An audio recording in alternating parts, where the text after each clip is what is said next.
Hola, ¿cómo están? Bienvenidas y bienvenidos a un nuevo capítulo de Influyentes aquí en CNN Chile.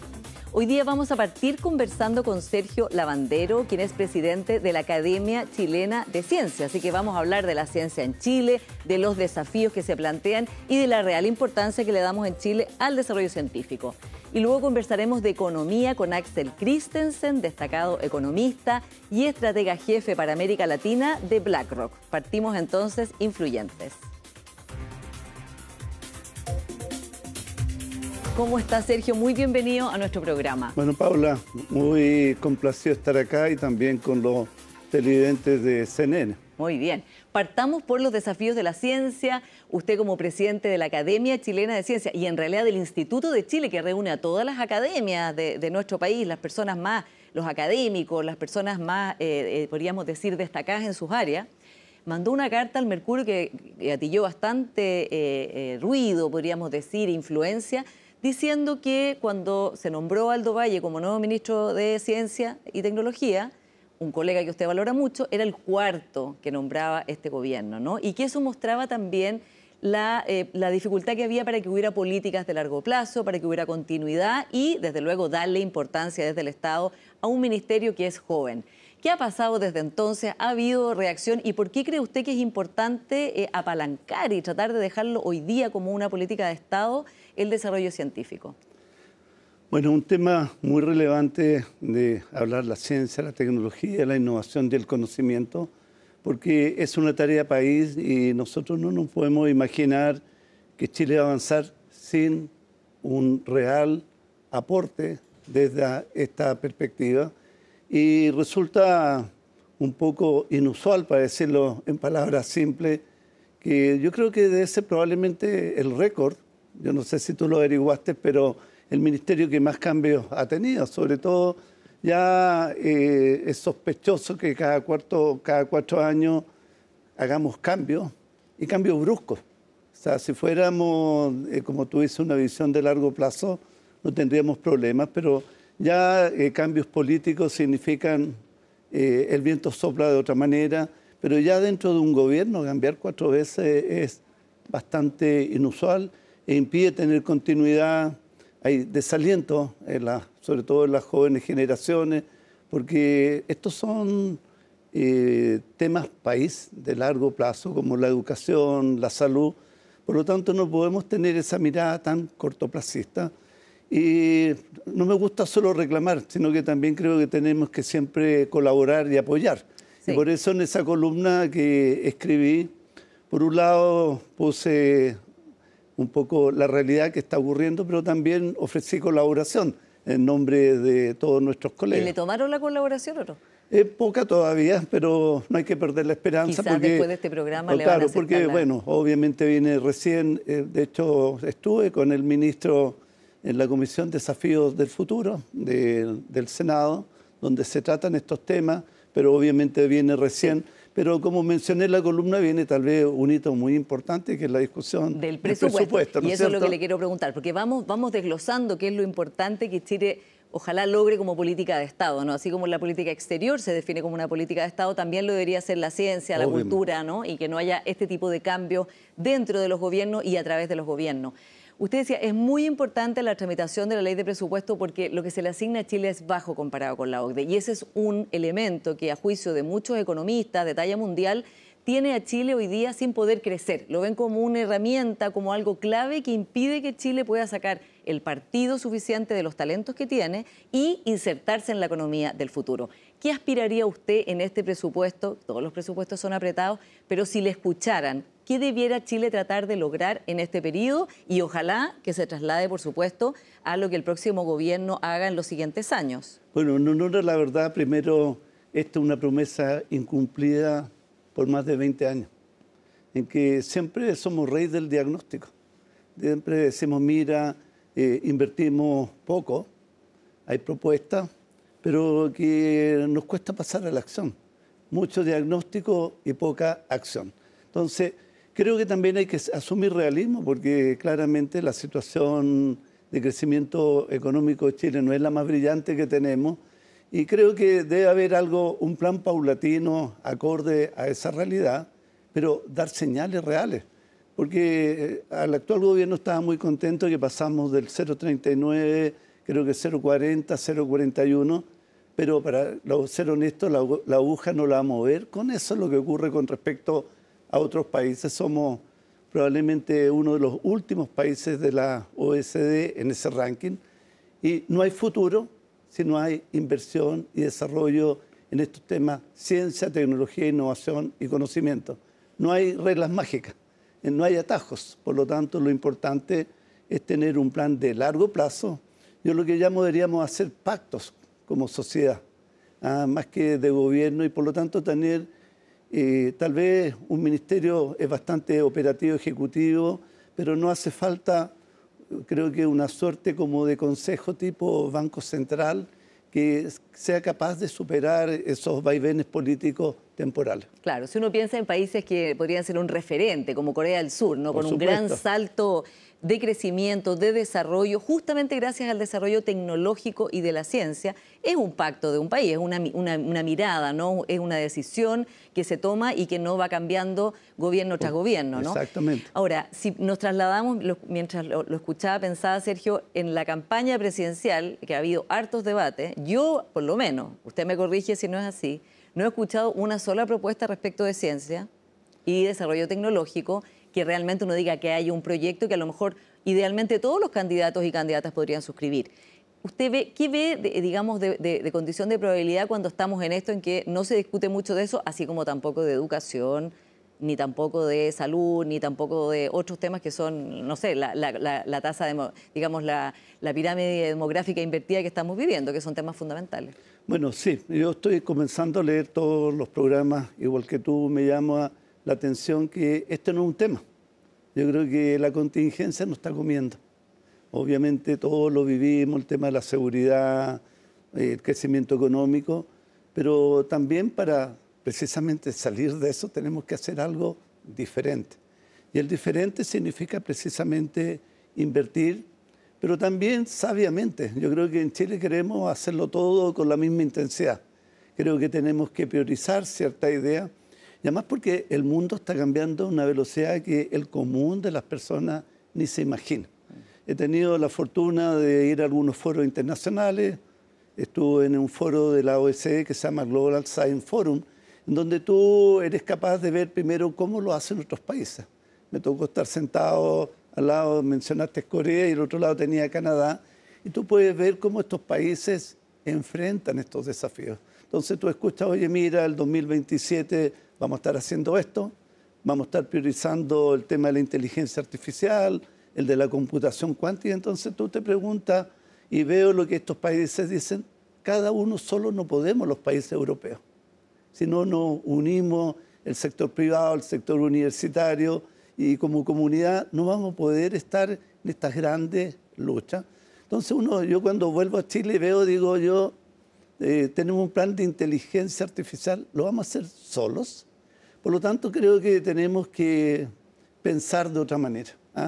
Viene un mundo, como te mencionaba, que va a cambiar todo. Exacto, y ya estamos viviendo una disrupción tecnológica en tiempo real, ¿no? Exactamente, yo lo que digo, un tsunami tecnológico, y que va a obligar a cambiar mucho, sobre todo, por ejemplo, la educación, que es un tema que Chile también, tanto como está al debe, y eso significa que vamos a tener que hacer cambios a nivel de la educación, los profesores, en las universidades, transformarnos, porque no nos vamos a dar ni cuenta, y siempre lo ilustro: queremos estar que la ola nos pegue, queremos estar en la cresta de la ola, ¿dónde? Tenemos que hacer una elección como país, y eso, honestamente, lo veo bastante lejano. Cuando se discute de la inversión en ciencia, viene un debate que a los científicos no les gusta, pero que es real, que empiezan a decir, bueno, pero invirtamos en ciencia aplicada, ¿no? En algo que sea concreto y práctico, y los científicos y las científicas dicen, bueno, la ciencia básica es fundamental porque en el fondo son los caminos que después habilitan la ciencia aplicada, pero no se puede partir solo queriendo resolver problemas concretos, porque no es así como la ciencia funciona. ¿Cómo ve usted esta dicotomía? No lo veo como dicotomía, lo veo como un continuo. Siempre me acuerdo, sobre todo en el tiempo de la pandemia, lo que era el PCR.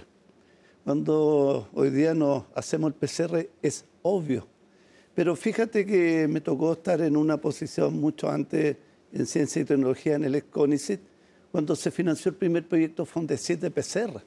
Se pensaba que era un juguete para los científicos, no se le veía la aplicabilidad. Nada práctico, así nada práctico, pero hoy día el diagnóstico no solamente del COVID, lo hacemos para la hepatitis, para el HIV, en los salmones cuando se enferman. Por lo tanto, obviamente, inicialmente hay mucha investigación que se llama por curiosidad.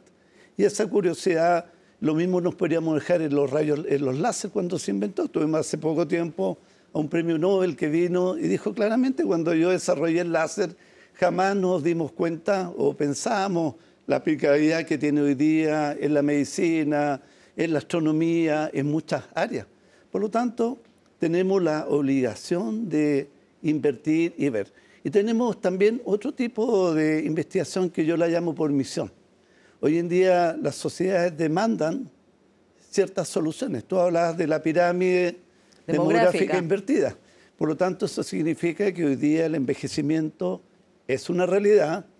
En vez de tener una pirámide, el 2050 vamos a hacer un rectángulo. Por lo tanto, primero, eso te pone enorme desafío. Escucho el tema de la jubilación. Va a tener que cambiar la edad de jubilación, probablemente entre la mujer y el hombre. El problema también del tema que yo trabajo, las enfermedades crónicas, vamos a tener mayor carga de enfermedades crónicas producto del envejecimiento.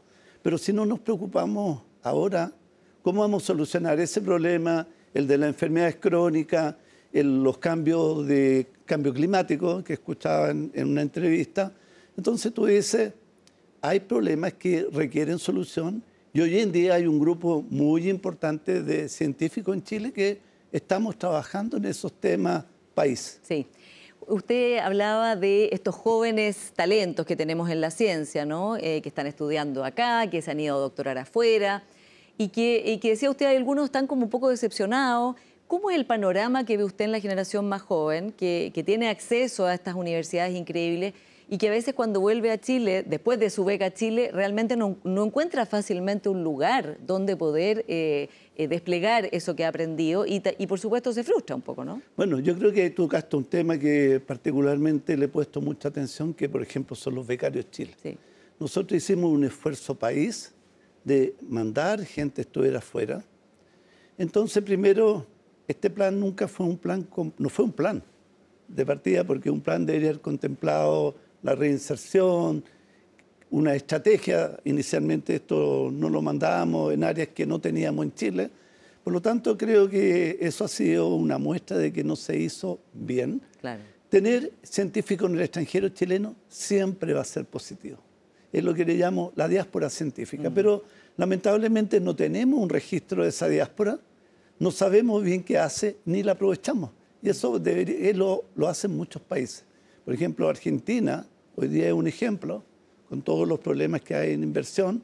Hay un grupo de científicos argentinos rodeados en el mundo que efectivamente colaboran con su país y por lo tanto eso para nosotros nos acostumbramos a no solucionar los problemas. Y tenemos esta gente joven que formamos, puede ser gran aliado nuestro.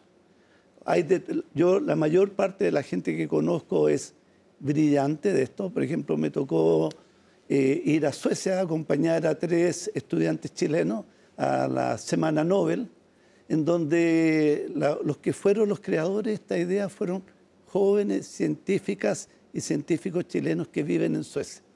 Una vez viendo un partido de fútbol, vieron que traían estudiantes de colegios públicos y ahí se les ocurrió la idea, ¿por qué no hacemos algo para... Nosotros tuvimos una oportunidad única y precisamente yo le llamo, esto fue como una cadena de favor esta película que dice, mira, sí, parece que vamos tocando entre uno y otro y se van produciendo resultados maravillosos. Y ahí se unió la Academia de Ciencias, este grupo científico Explora, por primera vez, incluso creo que en la historia del Nobel, llevar 3 estudiantes a conversar con los premios Nobel de Medicina y Fisiología. Entonces, una oportunidad increíble. Es increíble, o sea, la oportunidad que tú le diste a esos jóvenes no se le va a olvidar nunca más en la vida, pero te demuestra que también esos jóvenes que estaban allá, conocí a algunos que en realidad están lo que llamamos conocimiento frontera. Ellos, por ejemplo, hay una revista Nature que es muy reconocida internacionalmente. Por supuesto, un ícono, la revista Nature. Y que te muestra que dos de ellos han escrito artículos científicos demostrando una técnica que fue el mejor descubrimiento del año, hace 1 o 2 años atrás.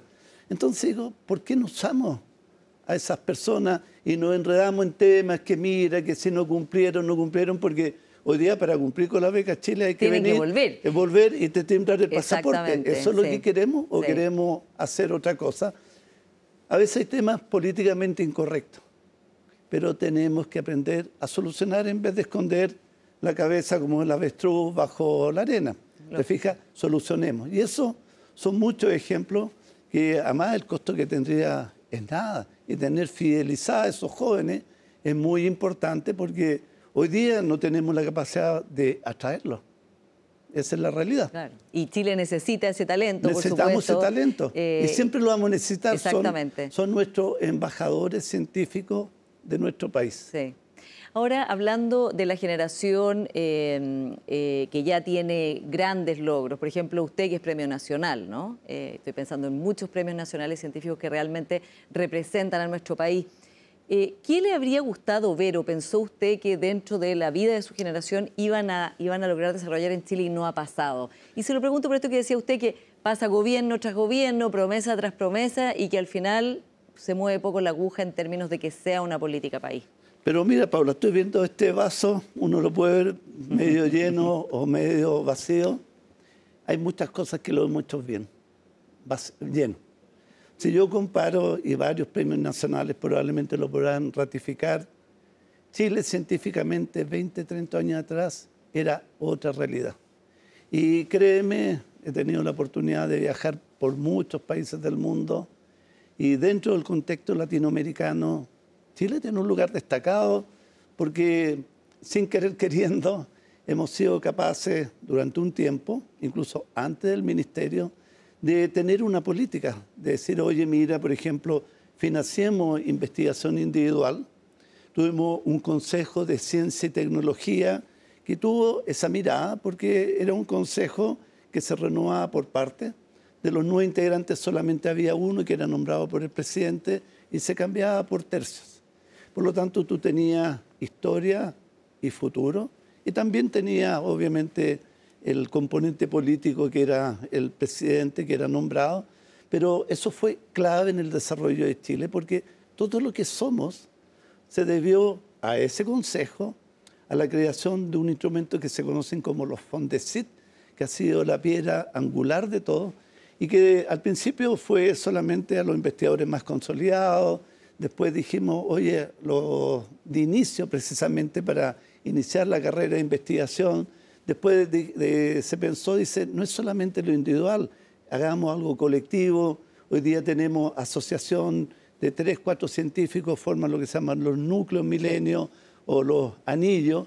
Y después, como tú dices, tenemos los centros de excelencia. Tenemos en Chile más de 60 centros de excelencia en que cumplen una labor fundamental estos centros porque son realmente lo que hacemos de frontera en cada una de las áreas.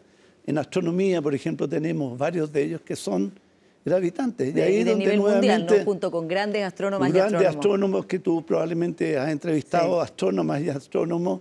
Pero, por ejemplo, ellos en Chile se han descubierto exoplanetas. Sí. Hoy día un exoplaneta que se descubrió existe como un 80% de probabilidades que tenga vida. Entonces, hoy día Chile también... Sería un descubrimiento realmente entonces, por planetario desde Chile. Planetario desde Chile. Te fijas, hay una contribución de Chile insospechada. Entonces, cuando vemos estas polémicas que hemos visto también de la instalación de una... para obtener energías limpias cerca de una planta, cerca de un observatorio. Donde está nuestra potencia y que estamos hoy día desafiando, fíjate, o sea, hoy día hay desafíos científicos que son de proporciones. Hoy día estamos viendo lo que se llama el amanecer del universo. Hoy día tenemos la idea de que el universo se creó hace 13.800 millones de años luz. Y con estos telescopios que orbitan la Tierra, más los que están terrestres en Chile, estamos viendo 200, 300 millones de años luz desde que se creó el universo. Entonces, y desde estos cielos, desde nuestros cielos. Entonces tenemos, también he escrito algunas notas al respecto, porque de hecho mandé uno a Nature, porque me parece insólito que tampoco nuevamente evadimos los problemas.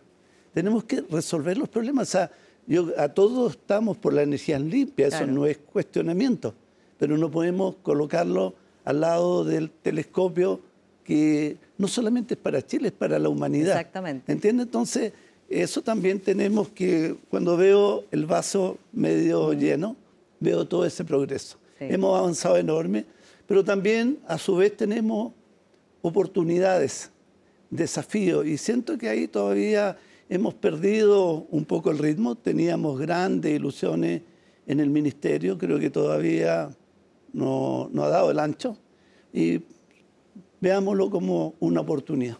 Por último, porque se nos acabó el tiempo, Sergio, usted es especialista en enfermedades crónicas, dirige un centro, es una de las grandes eminencias en esta materia y ha abogado mucho por la prevención, porque son enfermedades crónicas de las cuales muere la mayor cantidad de gente, obesidad, diabetes, cáncer, infarto, y que sin embargo no se tratan preventivamente.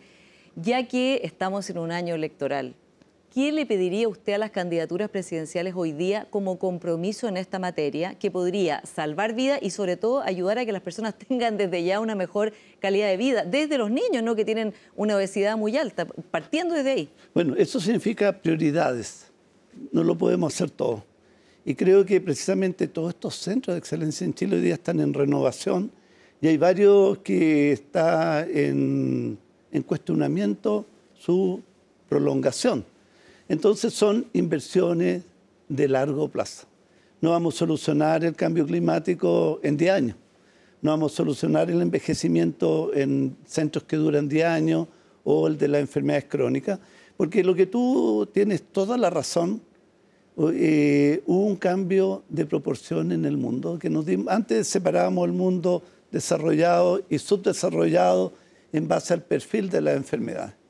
Y los que llamábamos desarrollados era la gente se moría de cáncer, cardiovascular, obesidad, respiratorias crónicas, por mencionar algunos. Pero súbitamente, aproximadamente en el año 2000, casi todo el mundo se volvió desarrollado, con la única diferencia a qué edad tú te mueres. En los países más pobres la expectativa de vida bordea los 50 años. En cambio, Chile integra este selecto club que ya vivimos más de 80 años. Por lo tanto, hoy día estas enfermedades son incurables, son de lenta progresión. Hoy día tenemos un concepto que incluso pueden partir mucho antes de lo que pensábamos, incluso algunas en el vientre materno.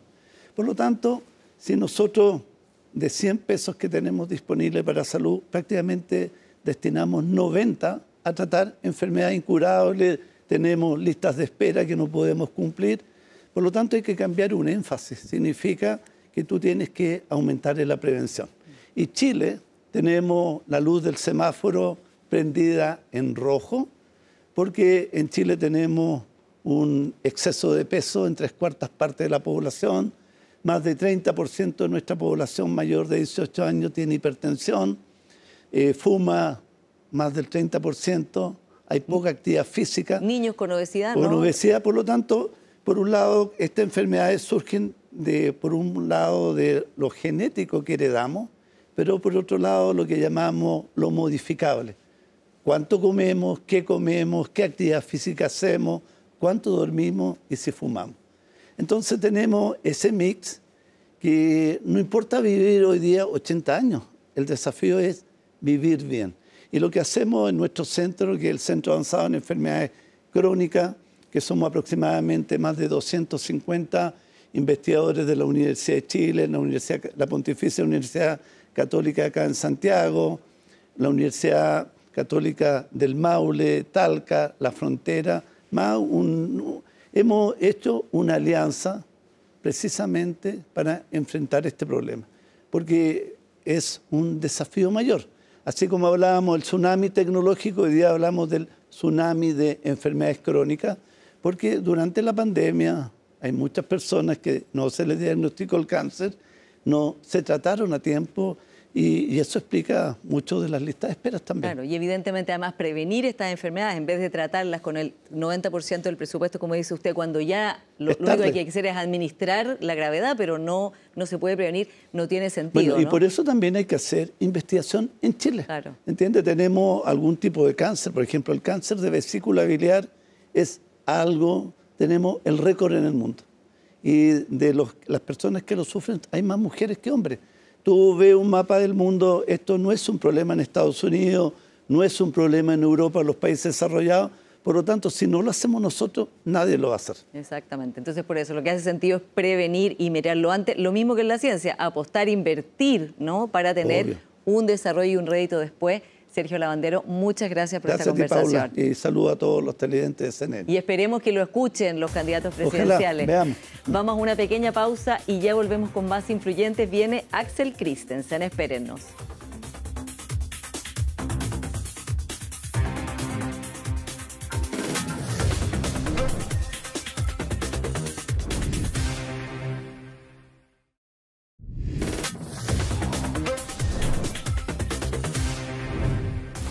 Estamos de aquí de vuelta en Influyentes de CNN Chile con nuestro siguiente invitado, el destacado economista Axel Christensen, quien además es el estratega jefe para Latinoamérica de BlackRock, que es la empresa de gestión de activos más grande del mundo. Bienvenido, Axel. Muchas gracias, Paula, por la invitación. Bueno, como tú estás viviendo afuera, vives en Estados Unidos y tienes, por supuesto, la mirada desde BlackRock de nuestro país, de la región, partamos por ahí. ¿Cómo se está viendo lo bueno que tiene Chile en términos económicos y también sus déficits de cara a lo que viene, por supuesto, para el próximo año, que además va a haber un nuevo gobierno? Claro que sí, Pablo. Yo partiría por lo positivo en cuanto a, se nota claramente, y la visión desde una panorámica más global, mayor estabilidad. Por ahí yo creo que es muy verdadero el dicho que para que las cosas mejoren, el primer paso es dejar de empeorar. Y la visión es que, si bien quedan muchos desafíos por delante, hay mayor noción de que no vienen cambios tan disruptivos, sino que cambios más bien graduales.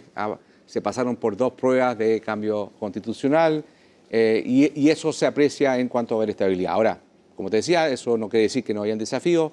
El principal desafío que se ve desde, quizá una perspectiva un poquito más distante, Paula, es la falta de crecimiento. Sí. La verdad es que eso ha sido una cosa que ya nos acompaña por varios años y el gran desafío es cómo pasar de la estabilidad a un poco más de actividad. Pero es importante, vamos a entrar por supuesto en esa materia, Axel, ver que realmente hay un periodo, hay una mirada mejor, ¿no? Y que hay menos inestabilidad cuando se mira a Chile y que en ese sentido se ha estabilizado el país en la mirada internacional.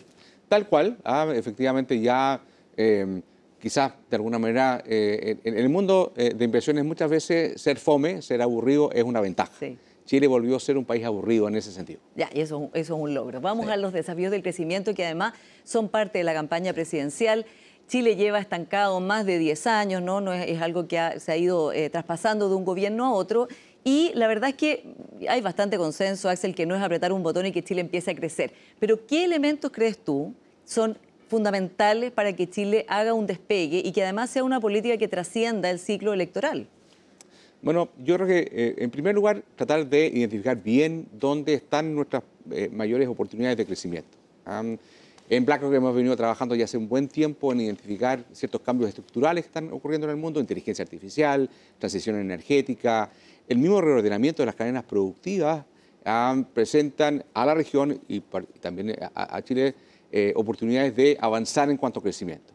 Pero para que ello se materialice, se requiere, esto no se va a dar de manera pasiva, se requiere una acción de los diferentes sectores, el sector privado, inversión principalmente, y el sector público generar las condiciones para que esa inversión se materialice de manera rápida y, atraer inversión que pueda mirar horizontes de inversión relativamente largos.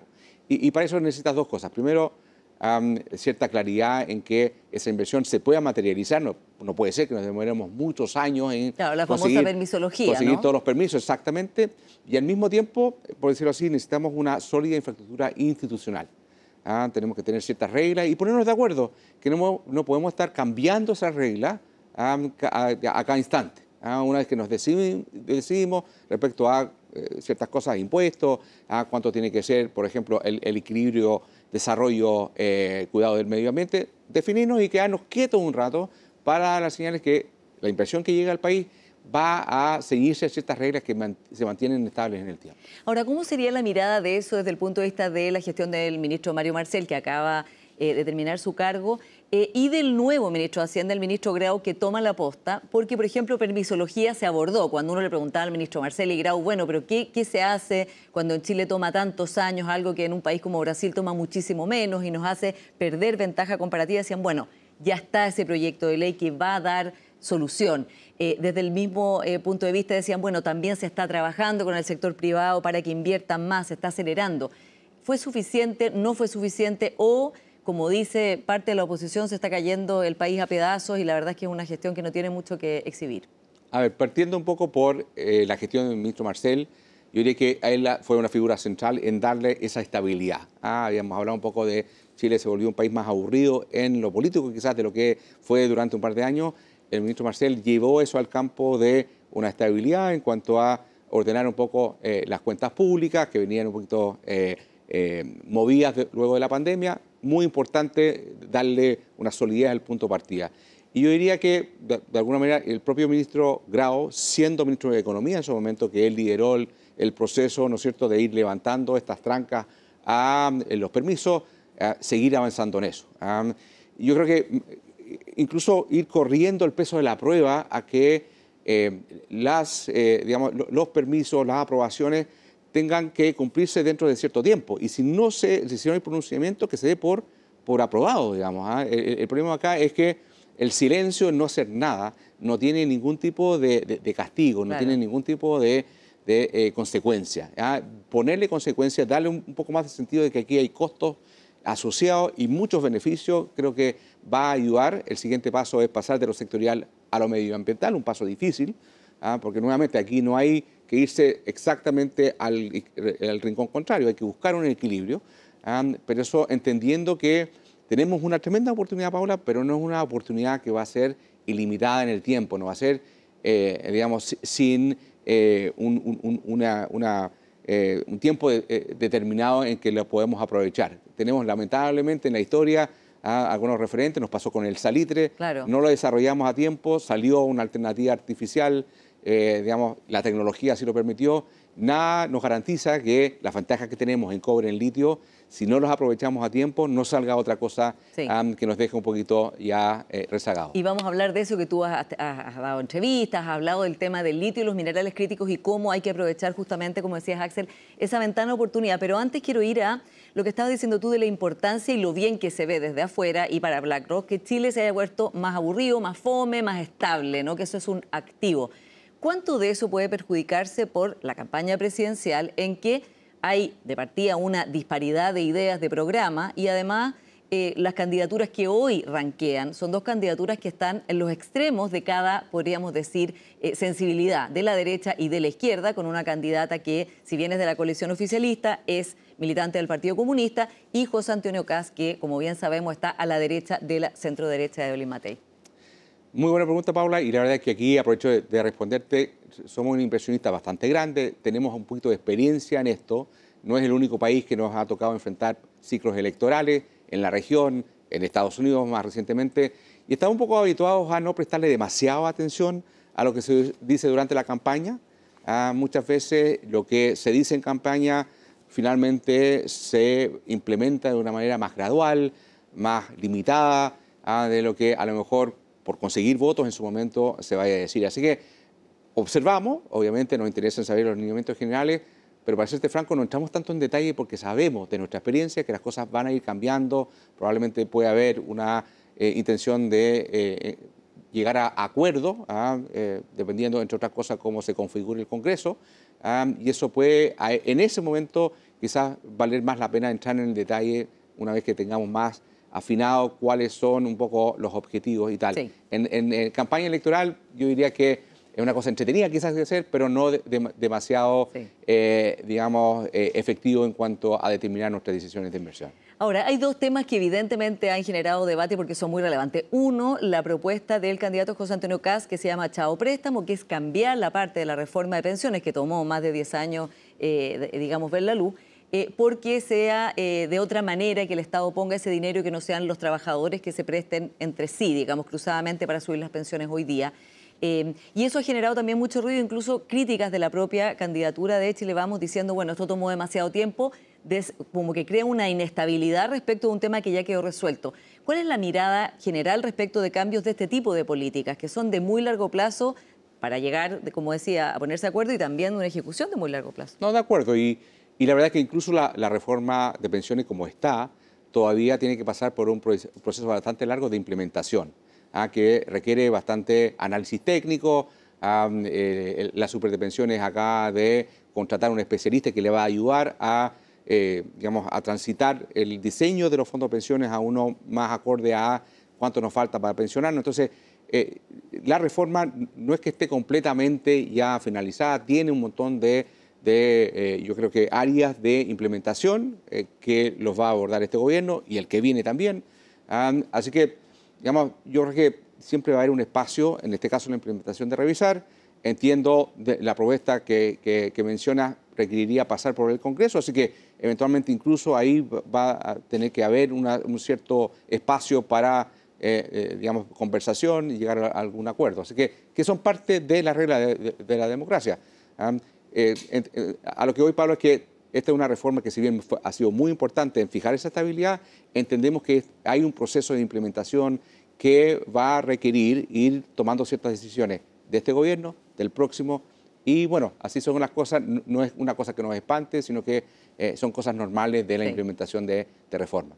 Y lo otro que ha llamado la atención también, o que es, digamos, un tema que se discute mucho, Axel, es el hecho de cuánto se va a recortar el gasto fiscal, ¿no? Entonces, la candidata Evelyn Matei ha dicho 8.000 millones de dólares en 4 años, de una manera gradual, o sea, gradual en el sentido que es cada año, y el candidato José Antonio Kast, 6.000 millones, pero en 18 meses, algo que desde, por ejemplo, Ignacio Briones ha debatido de si eso realmente es factible. ¿Cómo lo ves tú? Yo creo que quizás se ha centrado exclusivamente esa discusión en quizás una mirada un tanto estática. Yo creo que aquí, volviendo un poco a lo que conversábamos, el factor de crecimiento puede determinar mucho cuál es la necesidad de recorte. Si logramos impulsar la economía para que crezcamos más, puede ser que el propio crecimiento, que trae consigo mayor recaudación por impuestos, los ingresos de las personas aumenta, hay más puestos de trabajo y por lo tanto la necesidad de planes sociales se puede ver disminuida. Entonces, el propio crecimiento nos puede ayudar a ir resolviendo cuánto es lo necesario en los recortes. Así que, digamos, me imagino, es gente bastante preparada que hace este tipo de proyecciones, pero creo que vale la pena también incorporar una dimensión y centrarse no tanto en cuánto podemos recortar, sino que cuánto podemos crecer y luego, a partir de eso, ver cuáles son los recortes necesarios. ¿Y cómo se atrae las inversiones y cómo se logra que más empresarios y empresarias chilenas quieran invertir? Porque, claro, está ya, o sea, en el fondo uno podría decir el contraargumento es se arregló bastante la permisología con un proyecto bastante conversado y transversal que no es completo, pero que mejora. El país está más estabilizado, como acabas de decir tú, y eso es una buena noticia para invertir comparativamente con la región, y vamos a hablar de eso. Es un país que da garantía en cuanto a sus instituciones, su Estado de Derecho. ¿Qué falta entonces? Y Axel, ¿hay algo de pesimismo ideológico, como dice el presidente Boric, que algunos empresarios tendrían? Yo creo que no. Yo creo que en general mi experiencia es que los empresarios suelen ser siempre oficialistas. En la medida que el gobierno le vaya bien, a ellos en sus negocios les va bien. Y a lo que preguntas, ¿qué es lo que falta? Yo creo que es pasar de fijar un poco el marco, ¿no es cierto?, estabilidad, quizás hacerse cargo de algunos de los impedimentos, seguir avanzando y llegar a la acción. Yo creo que tenemos que pasar de, por decirlo así, del plano del hay que al hacerlo. No enunciar lo que hay que hacer, sino que concentrarse en hacerlo específicamente, ir rápidamente monitoreando. A veces uno diseña las cosas y los resultados a veces son diferentes a lo que uno diseña. Ver, por ejemplo, nuevo marco, digamos, de apurar, ¿no es cierto?, los permisos. Bueno, saldrán algunas cosas al momento de aplicarlo y ojalá ponerle celeridad en ajustarlo para que precisamente se mantenga eso. generar confianza, generar digamos, un entorno en que las personas digan ahora sí, e incluso un poquito de, yo diría, de rapidez, de dar una sensación de que si no hago esto ahora, alguien me va a ganar esta iniciativa. Un poco de FOMO. Un poco de urgencia. Exactamente. Esto de una cuota de paranoia nunca viene mal, digamos, con respecto a darle un poquito más de rapidez a las decisiones. Ahora, hablemos por último del desempleo, que es un desempleo que está relativamente alto y que es muy complejo, por supuesto, y que se conjuga con que ha habido como mejoras respecto de las proyecciones. Como dice el ministro Marcel, muchos pensaban que Chile poco menos que iba a entrar en una recesión, iba a crecer muy bajo y está en su mejor, digamos, posibilidad dentro de lo esperado, pero con un desempleo que no baja y con una informalidad que es alta, ¿no? Un 26%, según reporta la estadística oficial del INE. David Bravo ha dicho que es un 38%, es bien controversial la cifra, hay otros economistas que no la consideran de esa manera. ¿Cómo estás viendo tú ese escenario? A ver, nosotros hemos analizado el contexto de Chile en relación a otros países. Chile, en términos relativos a otros países en la región, tiene un cierto grado de informalidad más bajo. Si vamos a Perú, si vamos a México, la informalidad es mucho más alta. Obviamente, dentro de esa informalidad, Paula, hay distintas realidades. Hay gente que le gustaría tener un trabajo formal, pero no lo encuentra por quizás falta de capacitación, por falta de oportunidad.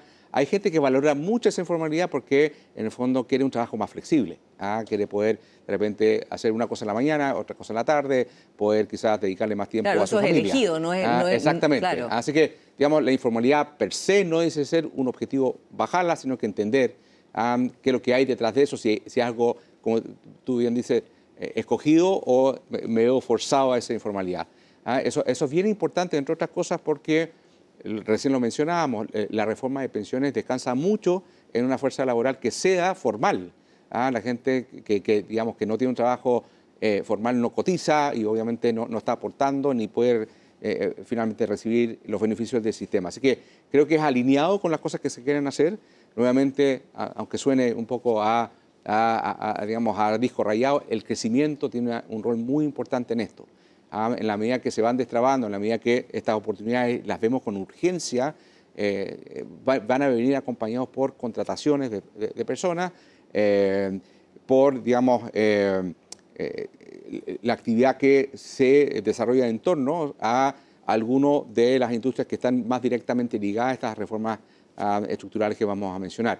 Sí. No es solamente, digamos, cuando hablemos de industrias como la minería, es todo lo que alrededor de la minería también se pueda desarrollar. Sí. Y la cifra de informalidad, a ti la del INE, que es 26%, es la cual ustedes usan.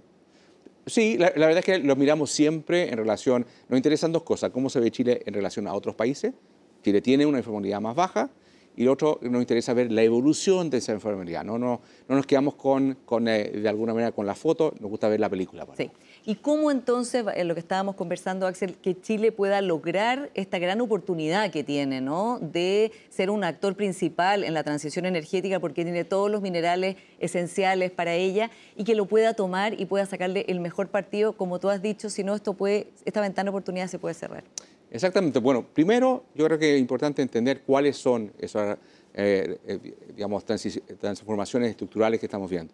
No solamente hay algunas más evidentes, la transición energética es una de ellas. Chile tiene ventajas respecto a los minerales críticos, pero además, por ejemplo, viendo un poco el campo de inteligencia artificial y la conexión que hay con suministros de energía a partir de tecnologías renovables, también hay algo que podemos ofrecer. No estamos solos, vamos a competir con otros países, hay que mirar no solamente lo que podemos hacer, sino qué tan rápido o qué tan lento lo estamos haciendo con respecto a otros países que nos puedan competir. Ayer nomás escuchaba en los planes de NVIDIA, esta compañía, digamos, titán de la tecnología que ellos mencionaban, por ahí creo que en algunos de sus informes que miraban a México y a Brasil como eventuales centros de procesamiento de datos. ¿Y por qué no Chile? A posicionarnos, ir, insistir, quizás una de las ventajas, Pablo, a veces de ser un país más pequeño es que nos tenemos que esforzar más. No podemos dar por asentado, somos un país pequeño y lejano, así que esto de tener que hacer una presencia mayor, aprovechar los foros que tiene Chile, salir en el fondo a mostrar las cosas que podemos hacer y luego yo creo que nunca es tarde, porque esta es una carrera de largo aliento, insistir en ir mejorando nuestra capacidad de talento humano. Educación, productividad, exactamente, que son clave. Es muy difícil poder aprovechar esto porque requiere, en el fondo, personas preparadas. Si es que no contamos con personas que han estudiado, que se han formado, que son tecnológicamente más capacitados, y eso todavía estamos bastante al debe. ¿Cómo está el contexto de la región? Porque tú eres estratega de Latinoamérica. Sí. ¿Cómo está Chile dentro de la región? ¿Sigue siendo visto como un país que está liderando la región, que es más confiable que la región? Porque en Chile tenemos una visión a veces bastante autoflagelante de nuestro propio país. Yo diría que sí, pero estamos en un proceso de recuperación, Paula. O sea, en algún momento esa ventaja se empezó a perder, nos volvimos un país igual de interesante, igual de ruidoso que el resto de la región. Hemos vuelto a ser un poquito más fome, más silenciosos, si tú quieres, y eso se valora a la altura de inversión. Estamos muy bien situados con respecto a poder aprovechar varias de estas transformaciones estructurales que te mencionaba, transición energética. Algunos de nuestros productos van a llegar en las condiciones actuales de Estados Unidos, si bien con un arancel mayor a la que teníamos. Recordemos, teníamos un tratado de libre comercio, ahora está en efecto el 10%, pero en términos relativos, y esto también es el caso para buena parte de la región, estamos mejor que países en nuestra región, mejor que Europa, mejor que Asia. Así que eso también creemos que puede presentar para industrias de manufactura, por ejemplo, en Chile, una oportunidad de llegar a un mercado que antes era un poco más difícil. Bueno, y veamos el contexto general, ¿no? El contexto global, que es una disrupción también de lo que ha sido, digamos, la situación mundial en los últimos 30 años. No solo la guerra tarifaria, sino también una situación geopolítica mucho más tensa de lo que había sido anteriormente. Tú vives, además, en Estados Unidos. ¿Cuál es la actitud que debiera tomar un país como Chile frente a toda esta realidad que es diferente, que es nueva y que además es completamente incierta? Sí. Lo que hemos venido de alguna manera recomendando a los clientes que, digamos, acuden a nosotros para manejar sus inversiones es ir transitando desde un mundo que se centraba mucho en anclas macroeconómicas, Paula. Estamos muy pendientes de que si la inflación está bien controlada, qué pasa con el déficit público, qué pasa con la inflación. Todas esas variables en general creemos que han perdido un poquito su capacidad de ser anclas. Pero a la vez, y aquí está lo interesante y la oportunidad para Chile y otros países en la región, es este tránsito, este traslado a estos ejes fundados sobre transformaciones estructurales. Y es bien interesante porque, digamos, desde la perspectiva de inversionista, te cambia un poco la manera usual en que uno tomaba decisiones. Antes nos preocupaba mucho, bueno, la inflación va a venir un poquito más alto o no.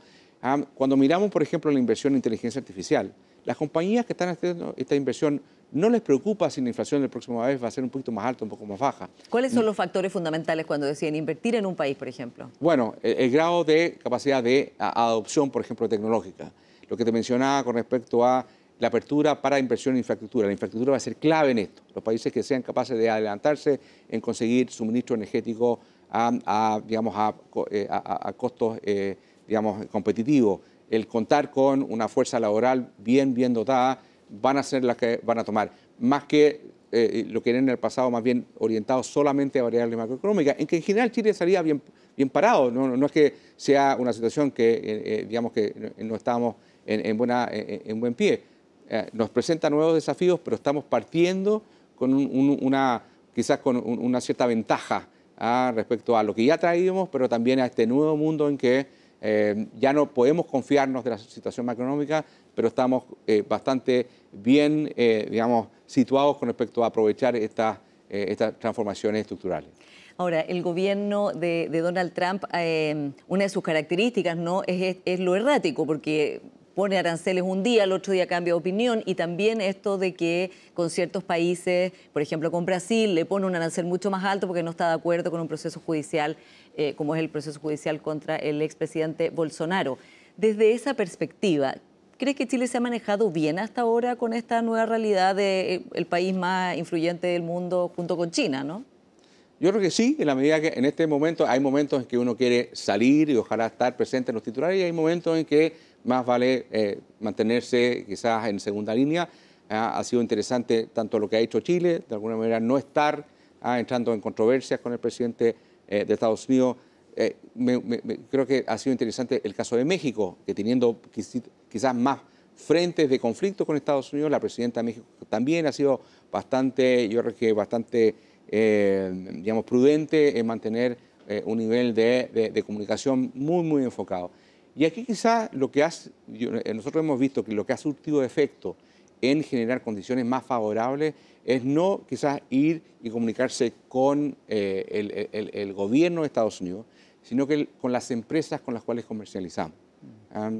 ¿Qué es lo que finalmente probablemente consiguió? No solo los esfuerzos del gobierno, bien, pero las empresas de Estados Unidos que veían que el cobre que le vendíamos iban a llegar a una reducción del 50%, ellos fueron un importante aliado para, en el fondo, explicarle a su propio gobierno la necesidad de mantener al cobre refinado fuera de ese impuesto adicional. Así que entrar en un contacto mayor, no solamente con el gobierno, sino que con nuestros socios comerciales a nivel, digamos, del sector privado, también es una manera de enfrentar esta situación, porque es cierto lo que tú dices, a lo mejor el presidente Trump es un poco más errático, es difícil de predecir lo que dice, pero las empresas suelen ser mucho más constantes en la relación que tienen con proveedores, como puede ser el caso de Chile, y uno puede de alguna manera predecir un poco mejor cuál va a ser su siguiente paso. Y pueden ser mucho más escuchadas las mismas empresas norteamericanas, digamos, que la parte interesada en este caso, que sería un país.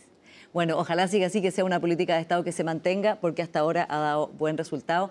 Axel Christensen, muchas gracias por esta conversación. Gracias a ti, Paula. Hasta una próxima. Y a ustedes, como siempre, muchas gracias por su sintonía y nos encontramos la próxima semana.